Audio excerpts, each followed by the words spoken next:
Hello student, technical career coaching Sutragarh के YouTube channel पर आपका स्वागत है। अगर आप हमारे चैनल पे नए हैं तो सबसे पहले हमारे चैनल को सब्सक्राइब करें और बेल आइकन को जरूर दबाएं ताकि नई वीडियो की नोटिफिकेशन आप तक पहुंच सके और वीडियो को ज़्यादा से ज़्यादा शेयर और लाइक करें। रेजोनेंस पार्ट थर्ड पार्ट में मैंने आपको एक क्वेश्चन हल करने के लिए बच्चों देंगे। आपको एक प्रतिरोध मान दिया गया 150 मिली का चौकोर दिया गया था और उसकी श्रेणी में परिवर्तनशील कैपेसिटर सी को चयन किया गया था। अनुनाद आवृत्ति आपको 100 वोल्ट दी गई थी। जो इस अनुनाद आवृत्ति पर आपको कैपेसिटर की धारिता सी का मान आपको ज्ञात करना है। तो बच्चों अपन इस क्वेश्चन को सबसे पहले हल करते देखिए।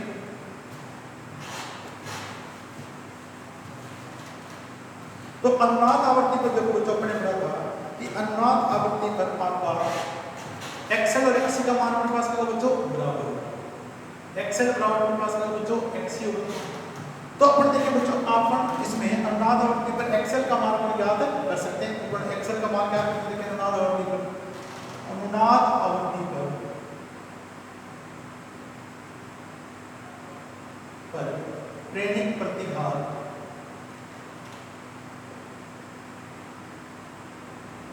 एक्सएल बराबर अपने पास होगा 2 पाई एफ आर गुना में मान दीजिए बच्चों एक्सएल बराबर 2 गुना में पाई 3.14 आवृत्ति आपको दी गई 100 हर्ट्ज और इसकी प्रेरक मान दी गई 50 गुना में 10⁻³ मिली दिया गया तो 10 गुना 10 के बाद 3 जरूर लिखिए आप। अब देखिए बच्चों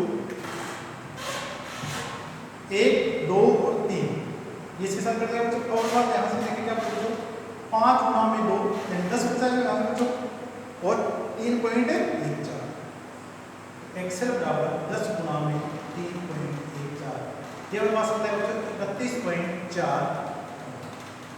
एक्सएल का मान हमारे पास बच्चों आ गया 31.4 और अनुनाद आवृत्ति में बच्चों एक्सएल और एक्सी का मान हमारे पास क्या है बराबर बच्चों। तो अब अपन देखें दायित्व प्रतिघात एक्सी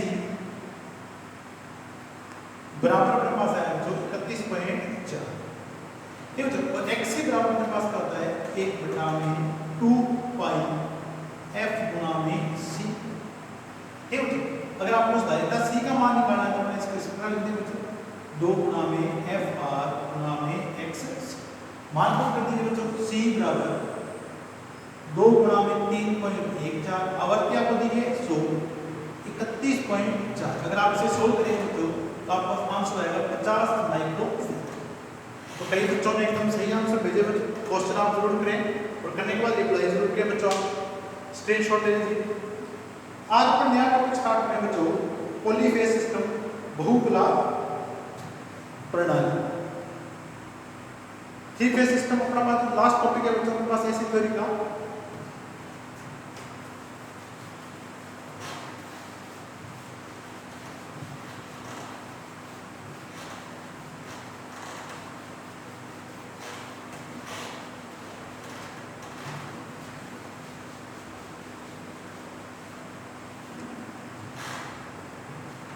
आशा करता हूं कि आपको जो सिंगल फेज सिस्टम जितना मैंने आपको पढ़ाया बच्चों ठीक है वो आपको बहुत अच्छे समझ में आएगा। आज अपन नया टॉपिक स्टार्ट करें बच्चों थ्री फेज सिस्टम। इसे बोलते हैं कुछ इंग्लिश में अपन बोलते हैं बोलो बच्चों पॉलीफेज।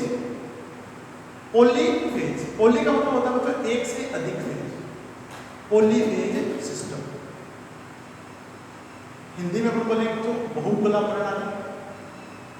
बहुकुला प्रणाली और अपन इसको थ्री फेज सिस्टम भी बोलते हैं बच्चों थ्री फेज सिस्टम। अब देखिए बच्चों सबसे पहले अपने पास एक क्वेश्चन ये बनता है कि जब अपना सिंगल फेज से अपन काम करेंगे तो अपन को इस थ्री फेज प्रणाली पर जाने की आवश्यकता क्यों पड़ी। अब तक अपने जो बच्चों पढ़ा वो अपन हमने जो सिस्टम के बारे में पढ़ा वो अपने पढ़ा था सिंगल फेज सिस्टम के बारे में। तो अपन सिंगल फेज सिस्टम से अपन को थ्री फेज सिस्टम में आने की जरूरत क्यों पड़ी। अपन को क्यों बहुकुला या पॉलीफेज प्रणाली आपको बनानी पड़ी। तो सबसे पहले बात है बच्चों इस पॉलीफेज सिस्टम प्रणाली के या बहुकुला प्रणाली के कुछ फायदे हैं। कुछ अपने पास क्या बच्चों फायदे। सबसे पहला फायदा अपने पास बच्चों ये है कि जितनी भी आपके पास देखें थ्री फेज मोटर है जितनी भी आपके पास क्या बच्चों थ्री फेज मोटर है वो अपने पास क्या होती है बच्चों सेल्फ स्टार्ट होती है। जबकि आपकी सिंगल फेज मोटर क्या होती है सेल्फ स्टार्ट नहीं होती। तो बहुकुला प्रणाली के बच्चों के पास कुछ लाभ है जो हम आपको नोट करवा रहा हूं। देखिए तो पहली बात करेंगे बहुकुला प्रणाली के लाभ। प्रणाली के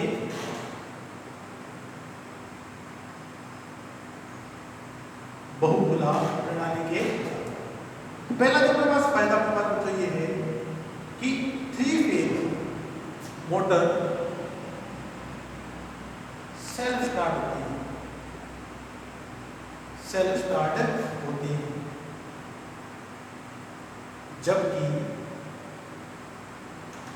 जबकि सिंगल फेज मोटर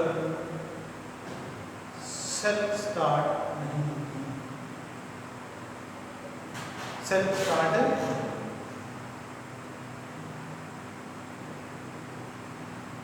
तो पहला तो हमारे पास फायदा है, तो सबसे बड़ा फायदा यह है जब भी अपने 3 फेज मोटर बनाई हो तो अपने मोटर अपने पास क्या होगी, सेल्फ स्टार्ट। अब तो देखिए दूसरी बात हम बात करते हैं, जितने भी 3 फेज मोटर हैं बच्चों उनमें जो टॉर्क या आघूर्ण पैदा होता है वो समरूप प्रकार का होता है। दूसरा फायदा है 3 फेज मोटर में उत्पन्न आघूर्ण या टॉर्क बच्चों एक ही बात है, उत्पन्न आघूर्ण या टॉर्क समरूप या यूनिफॉर्म, यानी स्टार्टिंग से लास्ट तक पास करें तो समान होता है, समरूप या यूनिफॉर्म होता है। जबकि सिंगल फेज मोटर में उत्पन्न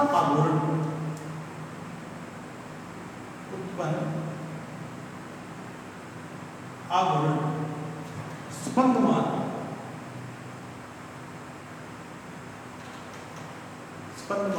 प्रकृति या पल्सेटिंग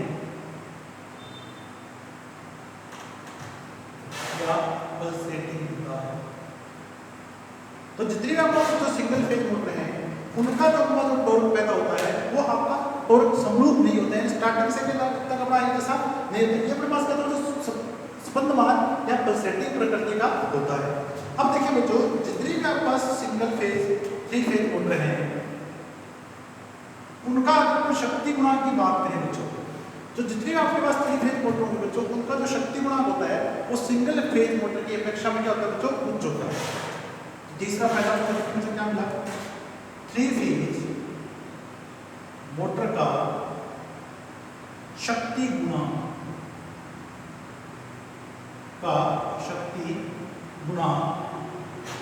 सिंगल फेज मोटर की अपेक्षा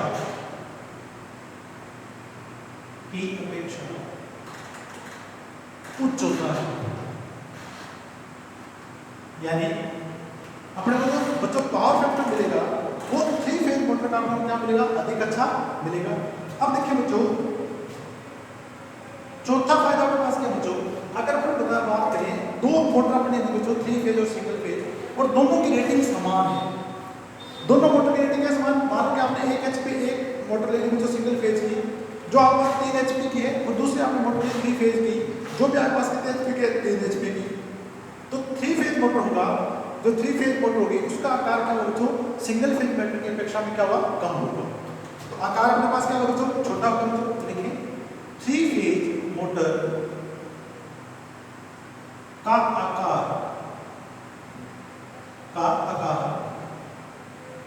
समान रेटिंग की सिंगल फेज मोटर की अपेक्षा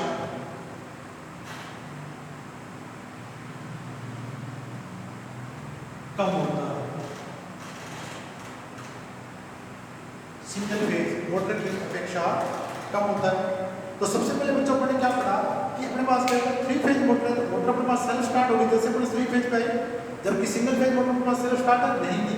3 फेज मोटर में जो आपके पास आघूर्ण पैदा हो रहा था बच्चों वो अपने पास पैदा हुआ समरूप या यूनिफॉर्म, जबकि सिंगल फेज में अपने पास हो रहा था स्पंदमान या पल्सेटिंग का।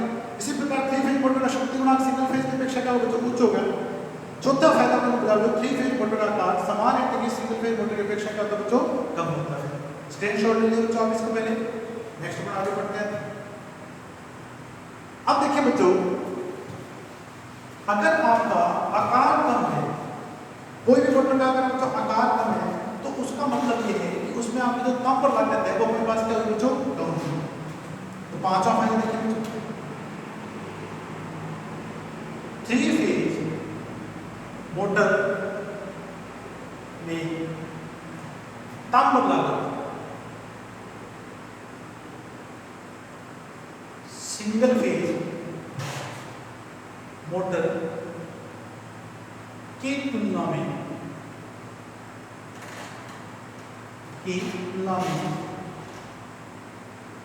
कम होती है।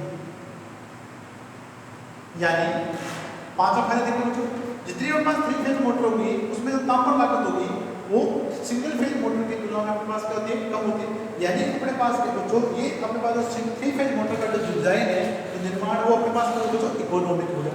इसलिए 3 फेज मोटर अधिक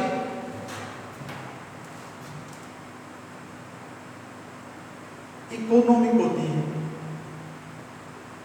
अधिक इकोनॉमिक होती है। अब देखिए बच्चों, अगर आपके पास तापमान लागत कम हुई तो फिर पास क्या बच्चों, लॉसेस भी अपने पास कम होंगी, हानियां अपने पास कम बच्चों कम होंगी। अगला फायदा देखिए बच्चों, 3 फेज मोटर में कम तापमान लागत होने के कारण, कम तापमान लागत होने के कारण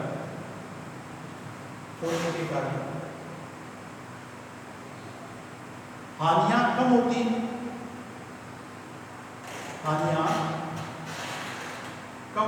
चाहे वो आइस के हानियां मिले थे, हानियां क्या होती है, कम होती। इसलिए इनकी दक्षता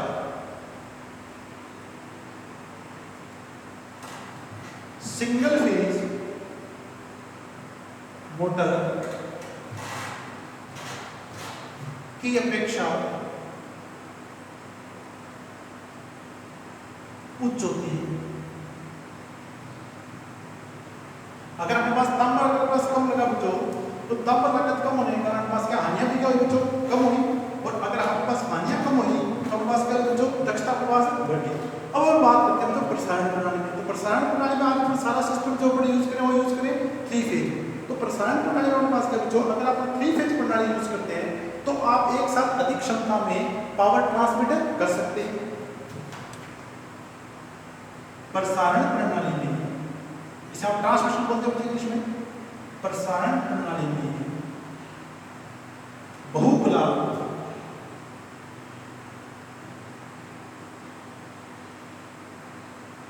प्रणाली के द्वारा अधिक पावर या अधिक शक्ति प्रसारित की जा सकती है,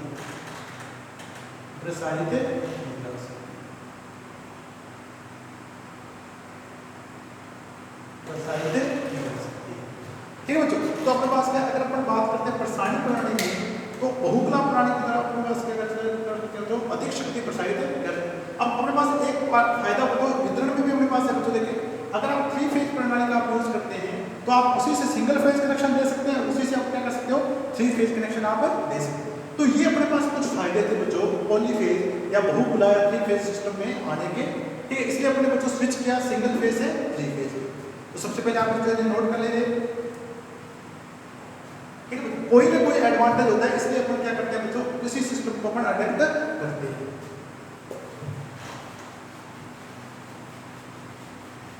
अब देखिए बच्चों, जो अपने पास 3 फेज प्रणाली है,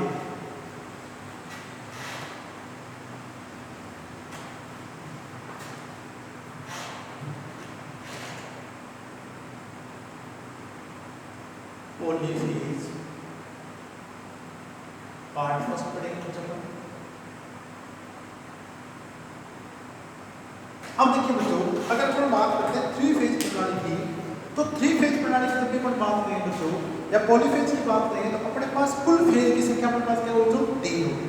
यानी अगर अपन थ्री फेज मोटर की बात करें पॉलीफेज की बात तो नंबर ऑफ फेजेस की संख्या अपने पास क्या होगी बच्चों 3 होगी। और प्रत्येक जो फेज होगा बच्चों जो प्रत्येक फेज वाइंडिंग होगी वो दूसरी फेज वाइंडिंग से 120 डिग्री का कोणीय रूप से विस्थापित होगी। तो देखिए बच्चों नोट करते हैं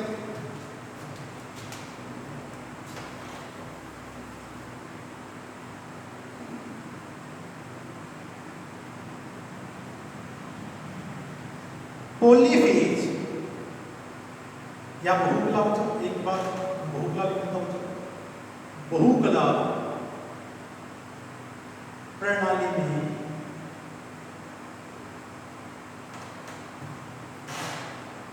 कुल कला लिखने बच्चों या फेज लिखने एक बात बच्चों कुल फेज की संख्या सदैव 3 होती है। यानी कुल नंबर ऑफ फेजेस जो अपने पास होंगे बच्चों उनके पास कितने बच्चों 3 होंगे। प्रत्येक यानी अपने पास क्या पॉलीफेज की बात करेंगे तो कुल फेज की संख्या हमेशा अपने पास कितने बच्चों 3 होती है। अब अपन जब पॉलीफेज वाइंडिंग बनाएंगे बच्चों तो प्रत्येक फेज वाइंडिंग दूसरी फेज वाइंडिंग से 120 डिग्री कोणीय रूप से विस्थापित होती है। बहुकला प्रणाली में प्रत्येक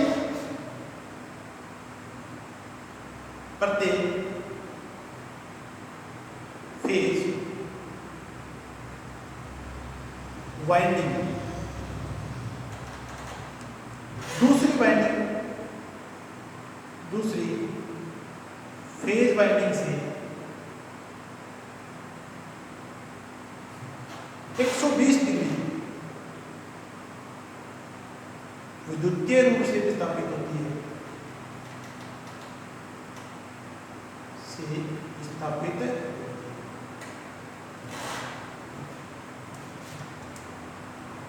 प्रत्येक फेज वाइंडिंग दूसरे फेज वाइंडिंग से 120 डिग्री विद्युतीय रूप से विस्थापित होती है। अब देखिए बच्चों अब पॉलीफेज प्रणाली जो आपके पास फेज वाइंडिंग है उसमें जो वोल्टेज जो पैदा होगी बच्चों वो भी आपके 120 डिग्री अपने पास के बच्चों कलांतर पे होगी।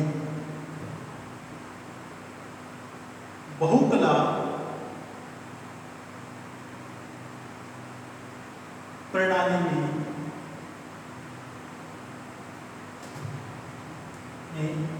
थ्री फेज वाइंडिंग की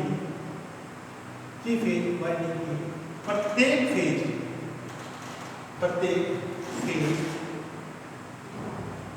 में उत्पन्न वोल्टता एक दूसरे से 120 डिग्री के कोणीय विस्थापन पर होती है।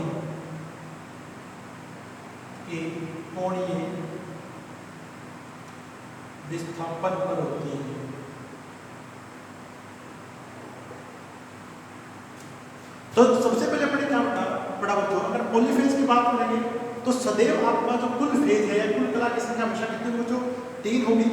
और प्रत्येक फेज वाइंडिंग कुल फेज की संख्या 3 होगी। प्रत्येक फेज वाइंडिंग दूसरी फेज वाइंडिंग से 120 डिग्री के विद्युतीय रूप से विस्थापित होगी। और प्रत्येक फेज में जो उत्पन्न वोल्टेज होगा जो एक दूसरे से 120 डिग्री कोणीय विस्थापित होगी। नोट कर लीजिए बच्चों अब अपन बनाएंगे इसकी वेवफॉर्म।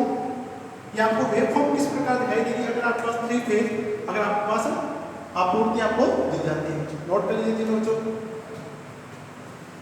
बहुत सिंपल सा टॉपिक है बच्चों बहुत अच्छे क्वेश्चन पूछे जाते हैं 2 वाट मीटर विधि वगैरह सब इसी में दिया गया बच्चों आपके यहाँ से।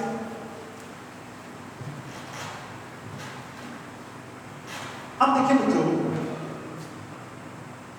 अगर अपन बात करेंगे बच्चों जब भी अपन बात करेंगे बच्चों सप्लाई की तो सप्लाई आपके पास बच्चों क्या होगा सप्लाई में आपकी जो फेज होगा बच्चों वो आर होगा आर फेज वाई फेज और बी फेज ठीक है बच्चों। और आपके पास जो मोटर के अंदर के जो फेज कुंडल होते हैं बच्चों उनको अपन यू वी और डब्ल्यू से प्रदर्शित करते हैं। बताया था बच्चों कि बिजली बोर्ड 2018 में ऐसे क्वेश्चन पूछा गया। तो मोटर या मशीन नहीं लेते बच्चों, तो मशीन में मोटर और जनरेटर आपको दोनों आ जाएंगे। जो कि मशीन की वाइंडिंग के फेज कुंडल, के फेज कुंडल, फेज कुंडल U, V और W से प्रदर्शित है। सप्लाई करंट के पास क्या बच्चों R बाई B है, और मशीन की वाइंडिंग के जो फेज कोण होंगे, जो अंदर के जो फेज कोण होंगे बच्चों, अपन उन्हें U, V और W से प्रदर्शित करते हैं। अब देखिए बच्चों, अगर अपन 3 फेज सप्लाई अपन देते हैं, इसको विशेष तो ध्यान दें बच्चों, राजस्थान टेक्निकल पर 2018 में ऐसे क्वेश्चन पूछा गया कि वाइंडिंग के फेज कोण अपन किससे मेजर करते हैं, U, V और W से। सप्लाई करंट के पास क्या होता है बच्चों, R बाई B। अब देखिए बच्चों, अगर अपन इसको 3 फेज सप्लाई को वेव फॉर्म के रूप में प्रदर्शित करते हैं तो देखिए,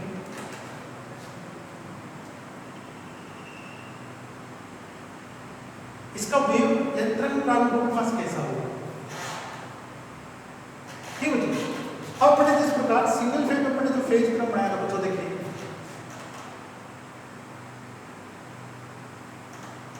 ये अपने सिंगल फेज में बनाया था बच्चों। अपने पास में केवल एक फेज था, तो अपने इसको बना दिया बच्चों, देखिए इस प्रकार। अब अपने पास क्या बच्चों, कितने फेज यहाँ पे 3 फेज। मैंने मान लिया कि सबसे जो पहला फेज मैंने बनाया बच्चों, वो अपने पास क्या है, R फेज। अब देखिए बच्चों, Y फेज होगा, वो Y फेज इस फेज से आपका 120 डिग्री क्या होगा बच्चों, पश्चिमगामी होगा। देखिए बच्चों, ये अपने पास पीक जो मान प्राप्त होता है बच्चों, वो अपने पास 90 डिग्री में प्राप्त होगा। अब अपने पास यहाँ तक अपने पास पाई बाई 2 हो गया बच्चों, और ये 90 ये रहेगा बच्चों 90। अब अपने पास क्या बच्चों, 30 डिग्री अपने इसमें से और काट देते हैं बच्चों, ये अपने पास 30 डिग्री। अब बच्चों देखें, जो आपका Y फेज होगा बच्चों, वो इस R फेज से 120 डिग्री के फेज क्रांति के बाद स्टार्ट होगा। तो देखिए बच्चों, अब अपने पास देखिए बच्चों, ये 90 120 हो गया, अपने पास 60 हो गया, और जो इसका पीक अपने पास प्राप्त होगा बच्चों, वो अपने पास 90 में प्राप्त होगा। तो टोटल करते हैं बच्चों, देखें ये अपने पास 60 और ये 90 150, तो थोड़ा सा आगे बच्चों, यहाँ से 180 तक आपका ये मान आपका चलेगा, ठीक है बच्चों। तो आपका जो Y फेज स्टार्ट होगा बच्चों, वो इस R फेज से 120 डिग्री के फेज क्रांति पे स्टार्ट होगा। तो अपने पास देखिए बच्चों, जब R का पीक होगा तो Y का पीक आपके पास नहीं होगा, यानी इसका जो पीक आपको वोल्टेज प्राप्त होगा बच्चों, वो 120 डिग्री के फेज क्रांति के बाद आपको प्राप्त होगा। इसी प्रकार देखिए बच्चों, आपका B फेज होगा, वो इस Y फेज से 120 डिग्री कालांतर पे होगा बच्चों। देखिए अब देखिए बच्चों, ये Y का आपके पास अधिकतम मान है, और अधिकतम मान आपको प्राप्त होता है बच्चों 90 डिग्री में, ठीक है बच्चों। अब देखिए बच्चों, ये अपने पास 90 डिग्री प्राप्त हो गया, 90 के बाद आपका ये स्टार्ट होगा 30 डिग्री बच्चों में, यहाँ पे 120, ठीक है बच्चों। तो हमारे पास ये 30 डिग्री में पास ये आ गया, 60 में पास ये आ गया, 90 हो गया बच्चों, ठीक है। ये 120, 60 में पास ये आ गया बच्चों, तो थोड़ा सा इससे आगे अपने पास ग्रोथ नहीं है। तो ये अपने पास क्या है बच्चों, B फेज। अब देखिए बच्चों, 3 फेज प्रणाली की अगर बात करेंगे बच्चों, तो तीनों का जो आपको आयाम होगा, वो आयाम अपने पास क्या होगा बच्चों, समान। मैं इसको थोड़ा कम कर देता हूं बच्चों, ताकि आपको समझ में कोई दिक्कत ना आए। अब देखिए बच्चों, तीनों जो वोल्टेज है उनका आयाम आपका क्या होगा बच्चों, समान, परंतु इनके जो अधिकतम मान का जो समय होगा बच्चों, वो अपने पास क्या होगा बच्चों, अलग अलग होगा। यानी तीनों वोल्टेज का जो अधिकतम मान होगा बच्चों, वो आपको एक साथ प्राप्त नहीं होगा। तो अपने पास यहाँ नोट करने के लिए इंपॉर्टेंट नहीं है। आशा करता हूँ आपको समझ में आ रहा होगा। देखें तो ये सबसे पहले अपने जो फेज मिलाकर लिया बच्चों, ये 120 डिग्री, यानी आपका इस R से ये Y 120 डिग्री पीछे, और Y से B आपका 120 डिग्री पीछे, 120 डिग्री पीछे। और आपका B फेज अगर बात करें तो टोटल मिला के R फेज से आपका 240 डिग्री के बच्चों पश्चिमी। तो अपने पास यहाँ से जो वेव फॉर्म से जो इंपॉर्टेंट मिला बच्चों, वो चौथा पॉइंट देखते हैं, लिखते हैं ऐसे, 3 फेज प्रणाली में प्रत्येक फेज का आयाम, आयाम मैंने क्या बताया तो आपको, का आयाम समान रहता है। ऐसा नहीं है कि आपके पास प्रत्येक फेज कॉर्डिनेट का आयाम आपके पास अलग अलग होगा। एक का अधिकतम आयाम आपके पास 300 है तो सभी का अधिकतम आयाम आपके पास कितना होगा, 300। परंतु अपने पास जो अधिकतम आयाम का जो समय होगा जो वो अपने पास क्या होगा, अलग अलग होगा। 3 फेज प्रणाली में प्रत्येक फेज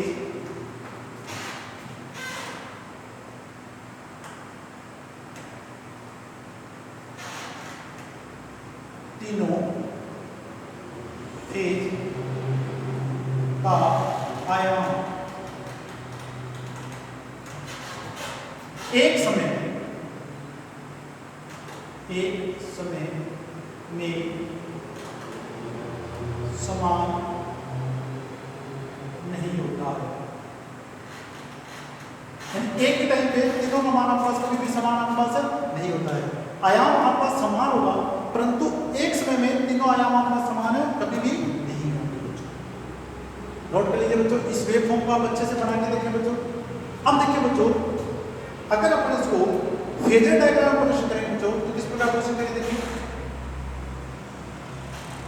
सबसे पहले अपने बच्चों ये आर फेज दिया है, बी आर। मैंने आपको हमेशा बताया बच्चों, जब भी आपको पीछे का पता करना हो कि पीछे कौन चल रहा है तो अपन जब भी अपन पीछे पता करते हैं तो अपन गर्दन हमेशा बच्चों क्लॉकवाइज घुमाते हैं। इसी प्रकार आपको भी इसकी गर्दन क्लॉकवाइज घुमानी है। अब अपने पास गर्दन कितनी डिग्री घुमानी क्लॉकवाइज, 120 डिग्री। तो बच्चों देखिए, अगर अपन यहाँ से एक रेखा लेते हैं, ये अपने पास 90 डिग्री आ गया, थोड़ा सा इससे ज्यादा यानी इससे 90 डिग्री पीछे, 120 डिग्री पीछे वी वाई, यानी इन दोनों के बीच जो फेज का अंतर है वो कितना डिग्री है, 120 डिग्री। अब देखिए बच्चों, ठीक है बच्चों, और इससे अपने पास 90 डिग्री, 120 डिग्री पीछे अपने पास क्या बच्चों, बी फेज होगा। तो यहाँ से भी आप ऐसे करके देखिए, 90 डिग्री हो गया, थोड़ा सा आप इधर आ जाए डी। अब प्रत्येक के बीच में जो फेज का अंतर आपको प्राप्त होगा वो कितना हुआ, 120 डिग्री प्राप्त होगा। अब देखिए बच्चों, अगर अपन इसको आर फेज के क्रम में लिखते हैं, अगर अपन आर फेज के क्रम में लिखते हैं बच्चों तो अपन इसको देखें किस प्रकार लिखेंगे। अगर अपन वी आर को अपन लिखते हैं बच्चों, वी आर को अगर अपन लिखते हैं बच्चों, वी आर, इसका अपने आधार कितना मान लेते हैं, 0 डिग्री। कौन कितना ले लेंगे बच्चों, 0। तो आपका जो वी वाई होगा बच्चों वो वी आर से कितना डिग्री पीछे चला है, 120 डिग्री। तो वी आर माइनस 120 डिग्री, और वी बी को आप क्या लिखेंगे बच्चों, वी आर माइनस 240 डिग्री, या आप ऐसे भी लिख सकते हैं बच्चों, वी आर प्लस 120 डिग्री। जब भी बच्चों आप क्लॉकवाइज घूमते हैं तो निशान आपके पास हमेशा किसका आता है, माइनस का, और जब आप एंटी क्लॉकवाइज घूमते हैं तो साइन आपके पास किसका आता है बच्चों, प्लस का। आशा कर रहा हूं बच्चों आपको बहुत अच्छे से समझ में आया। यहाँ तक घबराएं नहीं बच्चों, आराम से करें टॉपिक को, नोट कर लीजिए बच्चों पर।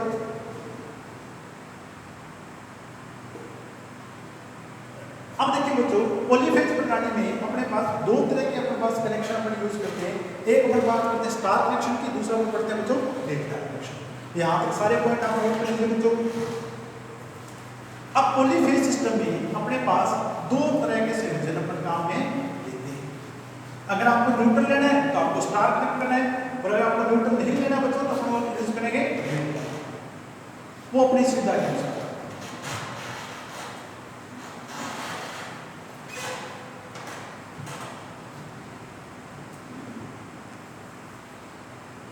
बहुकला प्रणाली में मुख्यतः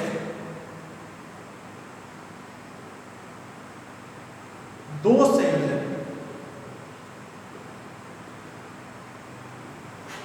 काम में लिए जाते हैं।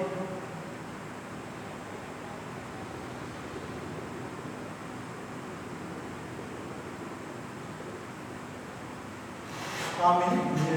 तो आज हम बात करें बच्चों केवल स्टार संयोजन की।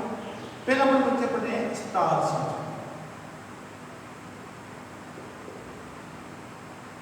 स्टार, अब देखिए बच्चों सबसे पहले आपको स्टार संयोजन बनाना आना चाहिए कि अपन स्टार संयोजन बनाएंगे कैसे बच्चों। अब देखिए बच्चों स्टार संयोजन की बात करते हैं बच्चों, जब भी आप मोटर के अंदर का डिजाइन बनाते हैं बच्चों, तो मैंने आपको बताया था कि आप हमेशा फेज को दिखाते हैं बच्चों, यू वी और डब्ल्यू से दिखाएं बच्चों, ठीक है बच्चों। अब आप देखिए बच्चों अगर अपन स्टार संयोजन बनाते हैं तो अपन किस प्रकार बनाएंगे। स्टार संयोजन की बात करते हैं, अपने पास फेज की संख्या बच्चों के पास कितनी है 3। आपका जो मोटर की वाइंडिंग है उसको आपको स्टार में कनेक्ट करनी है बच्चों। देखिए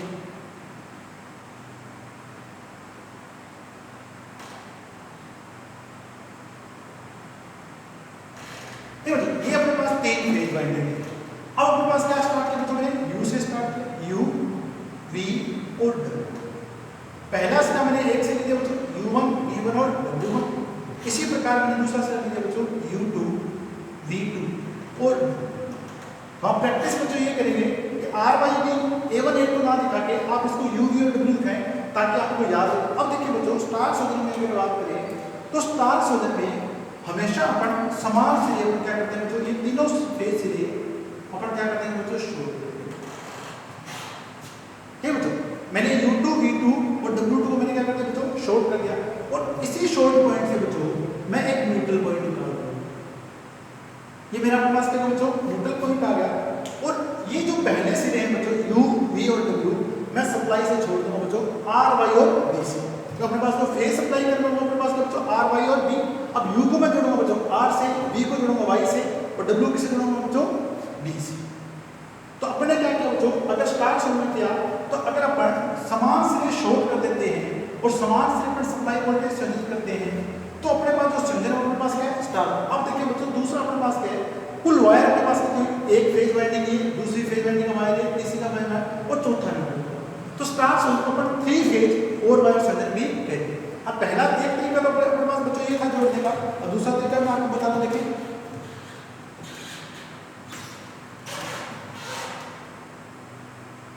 इसमें आपको विस्थापन 120 डिग्री दिखाई नहीं दे रहा बच्चों। अब आपको इसमें विस्थापन दिखाया था, तो फेज वाइंडिंग में आपको विस्थापन कितना दिखाना बच्चों 120 डिग्री दिखाना, ठीक है बच्चों। ये मैंने पहला फेज वाइंडिंग ले लिया बच्चों u1 और u2। प्रत्येक फेज वाइंडिंग में जो विस्थापन बच्चों आपके पास होगा वो अपने पास कितना हुआ 120 डिग्री, तो आपको दिखाना है दिखाना।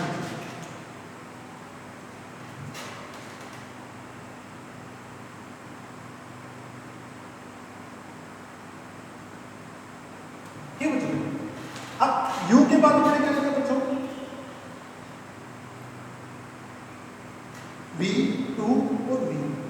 देखिए बच्चों समान से जोड़ते हैं, कहीं आप यहाँ v को v2 लिख दें, u2 के साथ आपका v2 जुड़ा है, देखिए u2 के साथ आपका v2 जुड़ा है। अब और बात देखिए बच्चों v2 के साथ आपको जोड़ना है w2 को, और विस्थापन कितना दिखाना बच्चों आपको 120। यहाँ आपके पास विस्थापन आ जाएगा बच्चों 120। जब भी आप ड्राइंग बनाए बच्चों अच्छे से डायग्राम बनाएं ताकि आपको अच्छे से। अब अपने पास देखिए बच्चों ये अपने पास क्या है w2, ये अपने पास है आपके पास क्या बच्चों w। अब देखिए बच्चों जब भी अपन फेज क्रम जोड़ेंगे बच्चों तो इस u1 को अपन जोड़ेंगे बच्चों r फेज से,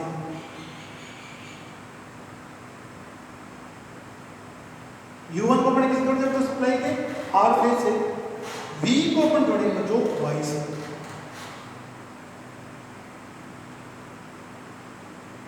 y फेज, और इस w को मैंने जोड़ दिया बच्चों d फेज,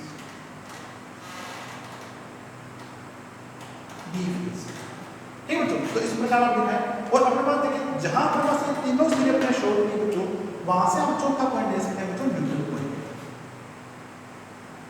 ये अपने पास क्या है बच्चों, तो जैसे चाहे बच्चों आप उस प्रकार से डायग्राम बना सकते हैं, पर आपको ध्यान रखना है बच्चों कि संयोजन किस प्रकार का है। अब इस संयोजन में देखिए बच्चों वाइंडिंग के समान सिरे संयोजित किए जाते हैं और समान से सप्लाई वोल्टेज संयोजित किए। आपसे क्वेश्चन पूछा जाए कि निम्न में से किस संयोजन में समान सिरे संयोजित किए जाते हैं, तो स्टार संयोजन। डेल्टा संयोजन में इसका ऐसा नहीं होगा बच्चों। तो नोट कर लिया बच्चों, यहाँ से डायग्राम हमने बना लिया। अब अपने पास स्टार संयोजन अपने पास क्या मिला देखिए बच्चों, डायग्राम बना ले सबसे पहले आप बच्चों।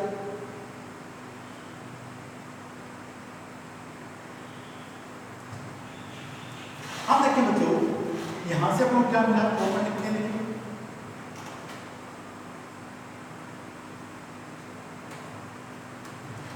इस संयोजन में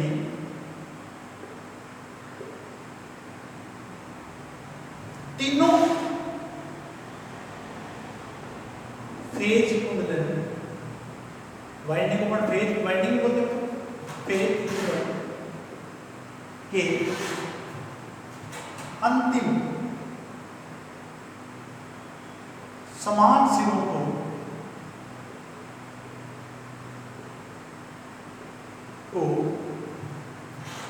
संयोजित किया जाता है या लघु परिपथ किया जाता है, तो एक बात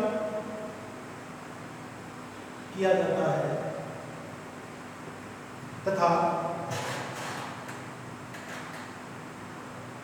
शुरुआती या शुरुआती समान सिरों को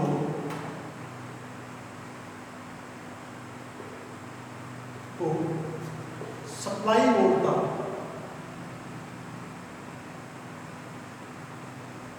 से संयोजित किया जाता है, से संयोजित किया जाता है। ठीक बच्चों, अब हमारे पास के टोटल फेज 3 हो गए और वायर हमारे पास कितने हो, 4 हो गए। सेकेंड पॉइंट क्या होगा, इसे आप फर्स्ट मान लीजिए। इस संयोजन या यह संयोजन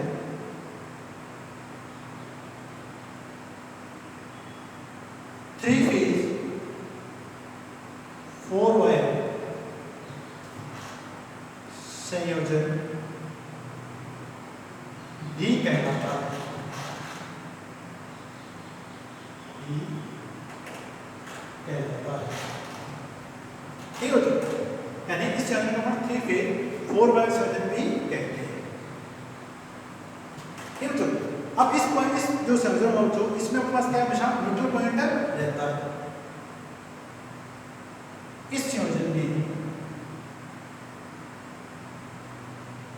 न्यूट्रल पॉइंट, उदासीन बिंदु बोलते हैं हिंदी में, न्यूट्रल पॉइंट उपस्थित रहता है। डेल्टा हमारे पास नहीं होगा तो उपस्थित, ये आपके पास सब जानकारी होनी चाहिए बच्चों स्टार के बारे में। इन तीनों फेज को समान सिर पर जोड़ेंगे बच्चों और शुरुआती सिरों को अपना सप्लाई वोल्टेज जोड़ दिया। इस प्रकार देखिए संयोजन था 3 फेज 4 वायर और इस संयोजन को अपन न्यूट्रल पॉइंट आपको उपस्थित रहता है। नोट कर लीजिए बच्चों अपन।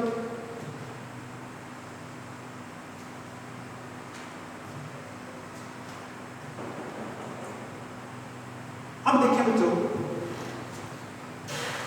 बात करेंगे फेज वोल्टेज की, लाइन वोल्टेज की। स्टार संयोजन में फेज वोल्टेज और लाइन वोल्टेज हमारे पास क्या है। अब देखिए बच्चों, फेज वोल्टेज और अपने पास लाइन वोल्टेज आपके पास क्या है। अब देखिए बच्चों, अगर अपन एक वोल्टमीटर को इस फेज कुंडल और न्यूट्रल के बीच संयोजित कर लेते हैं बच्चों, अब अपने घरों में जो वोल्टेज आते हैं वो अपने पास क्या बच्चों फेज और न्यूट्रल के बीच देते हैं, वो अपने पास फेज वोल्टेज है। अब इस लाइन के बीच में और इस न्यूट्रल के बीच में अगर वोल्टेज चेक करेंगे तो वो अपने पास क्या बच्चों फेज वोल्टेज, और कौन से फेज की बच्चों आर फेज। तो मैंने इसको क्या लिख दिया बच्चों वी आर एन, यानी आर और एन के बीच देखें बच्चों फेज वोल्टेज। इसी प्रकार बच्चों देखें अगर आप यहां देखते हैं वाई और बीच के बीच की ये वोल्टेज आपको परिशुद्ध होगी बच्चों वी वाई एन। इसी प्रकार देखें बच्चों अगर आप इस बी फेज के बीच में देखते हैं बच्चों देखें, यानी इस फेज की वोल्टेज देखते हैं बच्चों देखें आपके पास न्यूट्रल पॉइंट है।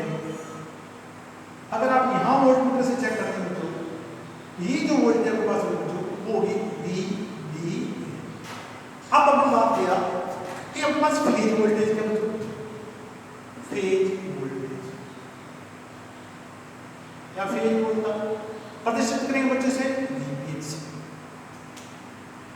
तो लाइन व न्यूट्रल बिंदु के बीच की वोल्टेज स्टार संयोजन में कई बच्चों को बहुत कंफ्यूजन रहता है, तो अच्छे समझे बच्चों।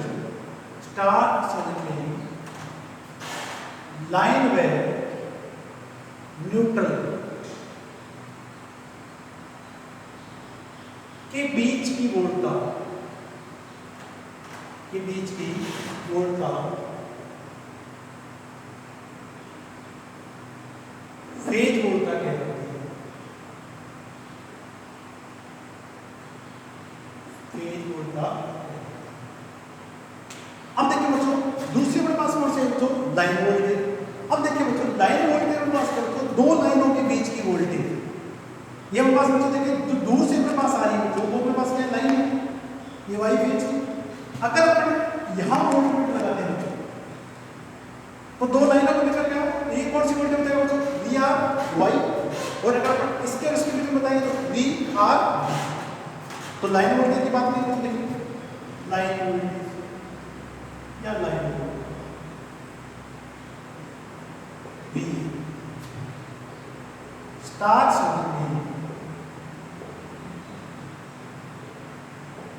में दो लाइन के बीच की वोल्टता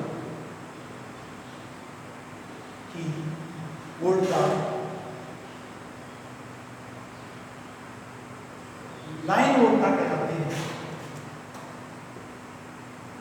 लाइन वोल्टता कहलाती है। ठीक बच्चों, तो सबसे पहले आपको बता दूं बच्चों, लाइन और न्यूट्रल के बीच की वोल्टेज वीपीएच है। इसे फेज वोल्टेज में जो अपने घरों में आगे अपने पास एक लाइन है और दूसरा न्यूट्रल है, तो अपने पास वीपीएच है। और दो लाइन के बीच की वोल्टेज अपने पास क्या है बच्चों, लाइन वोल्टता। बच्चों तो समझ लें आप इसको अच्छे से। ये बच्चों यहाँ जो वोल्टेज अपने पास होगी इस फेज की वो वी आर है, इसकी वी वाई है, इसके अपने पास क्या बच्चों वी वी एन हो जाएगी। और दो लाइनों के बीच की वोल्टेज बच्चों वो अपने पास क्या बच्चों लाइन वोल्टता। ठीक है बच्चों, आज अपन इस पार्ट में इतना ही पढ़ेंगे बच्चों।